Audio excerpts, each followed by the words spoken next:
Hello everyone. हम लोग 9th और 10th क्लास का डिजास्टर चैप्टर में हम पहला पार्ट में हम बता चुके हैं आपदा क्या है, आपदा कितने प्रकार के होते हैं। अब उसमें हमको दूसरा चैप्टर पढ़ना है 10th क्लास का कि प्राकृतिक आपदा, बाढ़ और सुखाड़ के बारे में, कि इसमें बाढ़ की विस्तृत चर्चा करना है और सुखाड़ का विस्तृत चर्चा करना है। तो सबसे पहले हम इस वीडियो में आते हैं बाढ़ के, उसके बाद नेक्स्ट पार्ट में पार्ट 3 में हम सुखाड़ पढ़कर चैप्टर समाप्त कर देंगे। पहला आते हैं बाढ़ के बारे में। बाढ़ के बारे में सुनिए। भारत के प्रति वर्ष हर एक न्यूज़ चैनलों में या समाचार पत्रों में आप सुनते होंगे कि प्रति वर्ष कोई ना कोई भारत के जिले और गृह जिले में प्रति वर्ष बाढ़ की समस्या उत्पन्न होती रहती है। बाढ़ का मतलब होता है कि वर्षा का अत्यधिक होना बाढ़ का कारण बनता है कि जब वर्षा अत्यधिक होगा तो नदियों का जलस्तर बढ़ेगा, जब नदियों का जलस्तर बढ़ेगा तो बाढ़ अचानक क्या स्थल भाग जलमग्न हो जाएगा, बाढ़ कहलाता है। यह बाढ़ आप लोग प्रत्येक वर्ष किसी न किसी न्यूज़ चैनल में देखे होंगे, कोई तटबंध टूट गया, कोई पुल टूट गया, पुलिया टूट गई, इसी बाढ़ के कारण होता है। इसी बाढ़ के जब अत्यधिक जिस राज्य में आता है उसका शोक नदी भी होती है। तो भारत के कुछ राज्य हैं जिसका शोक नदी है। अगर उस राज्य में, अर्थात इसका मतलब हुआ कि उस राज्य में प्रति वर्ष बाढ़ आना तय रहता है, क्योंकि बाढ़ तो आता है विभिन्न नदियों से, लेकिन सबसे ज़्यादा हानि एक राज्य में एक नदी के कारण होते हैं, उसी को शोक नदी कहते हैं। जिसमें हम पहला राज्य देखते हैं बिहार। बिहार का जो शोक नदी होता है उसको कोसी कहा जाता है, कोसी नदी। तो मतलब बिहार में सबसे ज़्यादा तबाही कोई नदी देता है बिहार में, तो कौन नदी? कोसी नदी। इसीलिए कहा जाता है बिहार से सबसे ग्रसित उत्तरी बिहार है। आपसे कोई पूछेगा कि बिहार में सबसे अत्यधिक बाढ़ या किस नदी के कारण आता है, तो कोसी नदी के कारण। अगर पूछेगा एग्जाम में आपको कि बिहार का कौन भाग बाढ़ से प्रति वर्ष सबसे ज़्यादा हानि होती है, तो उत्तरी बिहार में होती है। एक घटना इसमें चर्चा करना है उत्तरी बिहार की। सन 2008 में, सन 2008 में कोसी नदी से जो नेपाल के तटबंध, भारत और नेपाल के तटबंध टूटा था, वह कुशहा नामक जगह पर। पूछेगा कि कोसी नदी में 2008 में सबसे भयानक बाढ़ आया था, कौन तटबंध टूटने का? तो भारत और नेपाल के बीच जो तटबंध था कुशहा नामक स्थान पर, वहीं पर टूट गया था अचानक तटबंध, जिसके कारण 3 जिले, पहले सहरसा, मधेपुरा, सुपौल। तो बिहार में सबसे खतरनाक बाढ़ 2008 में आया था, वो भी कौन बिहार में? उत्तरी बिहार में। कौन जगह पर तटबंध टूटा था? तो कुशहा नामक जगह पर। 3 जिले में अत्यधिक बाढ़ आ गया था, पहला सहरसा में, दूसरा मधेपुरा में, तीसरा सुपौल में आया था। इसीलिए बिहार के शोक नदी कोसी को कहा जाता है। दूसरा आते हैं बाबू, बिहार के बगल में बंगाल है। बंगाल का शोक नदी दामोदर नदी की। पूछेगा बिहार का शोक नदी कोसी नदी, वैसे ही बंगाल का शोक नदी दामोदर नदी और आपको तीस्ता नदी। तो आपसे पूछेगा बंगाल का शोक नदी कौन है, तो आपको दामोदर नदी और तीस्ता नदी होता है। उसी के बगल में हमारा असम राज्य है। असम में ब्रह्मपुत्रा। तो आपसे पूछेगा कि असम का शोक नदी किसे कहा जाता है, तो ब्रह्मपुत्रा को कहा जाता है, क्योंकि असम में सबसे ज़्यादा तबाही लाता है तो हमारा ब्रह्मपुत्रा नदी लाता है, इसलिए असम का शोक नदी ब्रह्मपुत्रा नदी को कहते हैं। वैसे ही आंध्र प्रदेश को, आंध्र प्रदेश में जो शोक नदी होता है उसका नाम है कृष्णा नदी। तो आंध्र प्रदेश का शोक नदी पूछेगा आपका वही कृष्णा नदी कहलाता है। वैसे ही गुजरात का पूछेगा, गुजरात का नर्मदा नदी। एवं लास्ट और अंतिम उड़ीसा राज्य आता है।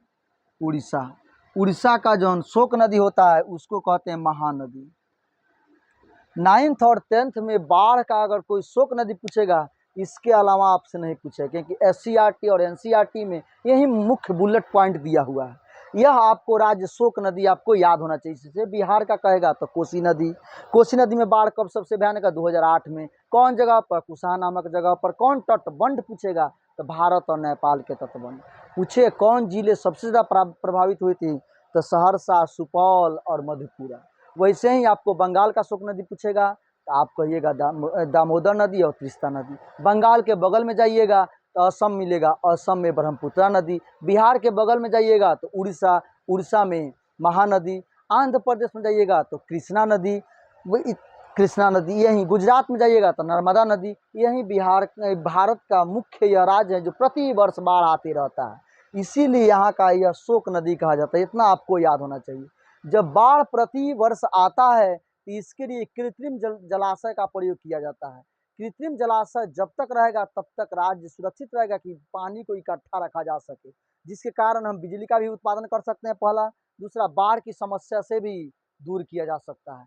तो भारत नहीं, विश्व के कुछ ऐसे देश होते हैं जहाँ पर प्रति वर्ष बाढ़ की संभावना घटी हुई रहती है, तो उसमें कृत्रिम जलाशय का प्रयोग किया जाता है। जैसे कृत्रिम जलाशय पूछेगा तो भारत में भी होता है।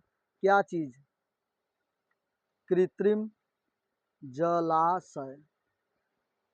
कृत्रिम जलाशय विश्व के कुछ चुनिंदे देशों में पाया जाता है, जैसे भारत में हो गया, पाकिस्तान में, चीन में, मिस्र में, उसके बाद नाइजीरिया देश में। भारत ही यह बाढ़ से तबाही नहीं उत्पन्न होता है, यह प्रमुख देश है जहाँ पर प्रति वर्ष बहुत ज़्यादा बाढ़ आता है, जिसके कारण यहाँ कृत्रिम जलाशय का प्रयोग किया जाता है। पहला भारत, पाकिस्तान, चीन, मिस्र और नाइजीरिया, यहाँ पर कृत्रिम जलाशय का प्रयोग करके बाढ़ की समस्या को कम से कम करने का प्रयास किया जाता है, क्योंकि हम आपदा को पूर्ण रूप से समाप्त नहीं कर सकते, उसके प्रभाव को हम कम कर सकते हैं, इसीलिए इसमें ज़्यादा बाढ़ आता है। लेकिन बाढ़ों की अगर प्रतिशतता देखा जाए, परसेंटेज देखा जाए कि सबसे ज़्यादा किसमें होता है, तो बाढ़ों का देश बांग्लादेश कहते हैं। बुलेट पॉइंट याद रखना होता है। बाढ़ों का देश अगर पूछेगा, बांग्लादेश को कहा जाता है। तो आपसे कोई पूछेगा बाढ़ों का देश किसे कहते हैं, तो बांग्लादेश को कहते हैं। यह आपको याद रहना चाहिए। जब बाढ़ आता है तो भारत में विभिन्न बांध का प्रयोग करते हैं, जैसे भाखड़ा बांध, नगर सगुर परियोजना, कावेरी परियोजना, रिहिंद परियोजना इत्यादि परियोजना का प्रयोग करके हम भारत में बाढ़ की समस्या को दूर कर सकते हैं। इसीलिए बाढ़ों का देश अगर पूछेगा तो बांग्लादेश करेंगे, मतलब विश्व में बांग्लादेश इतना बाढ़ कोई देश में नहीं आता, इसीलिए बाढ़ों का देश बांग्लादेश को कहा जाता है। एक हमारा बुलेट पॉइंट याद रखना चाहिए कि विश्व के सबसे बड़ी जो नदी है वो नील नदी है। आपसे कोई पूछेगा विश्व के सबसे बड़ी देश कौन है, तो नील नदी है। इस पर आसवान नामक जगह पर, आसवान नामक जगह पर जो बांध बनाया गया है, जो आसवान बांध है, जो विश्व के सबसे बड़ी बांध है। तो आपको याद रहना चाहिए विश्व के सबसे लंबी नदी नील नदी है। यह कौन जगह पर आसवान बांध बना गया है, तो आसवान नामक जगह पर आसवान नामक बांध बना गया। ध्यान दीजिएगा, यहाँ आ है, यहाँ पर अ है, तो यही आपका पूछेगा विश्व के सबसे बड़ी नदी, तो नील नदी कौन जगह पर सबसे बड़ा बांध बनाया गया है विश्व का, तो आसवान नामक जगह पर। कौन बांध आपसे पूछेगा, तो असवान नामक बांध बोलेगा। यह बाढ़ आप किसे कहते हैं यह जान गए।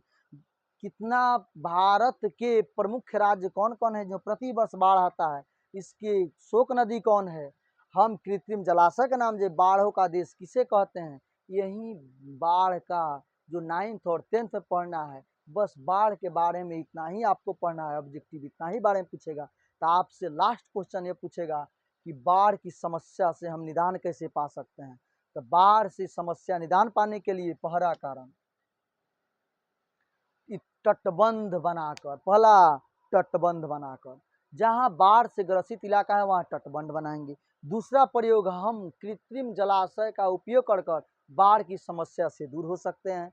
तीसरा होता है नहर नाले इत्यादि को नदियों से निकालकर उस क्षेत्र तक पहुंचा देना जहां से उसकी जल धारा कमजोर हो जाए और बाढ़ से ग्रसित इलाके के तटबंध टूटने में समस्या उत्पन्न नहीं होगी। 3 ऐसी समस्या है जिससे हम बाढ़ से निदान पा सकते हैं। Thank you. फिर हम अगले वीडियो में सुखाड़ के बारे में आएंगे।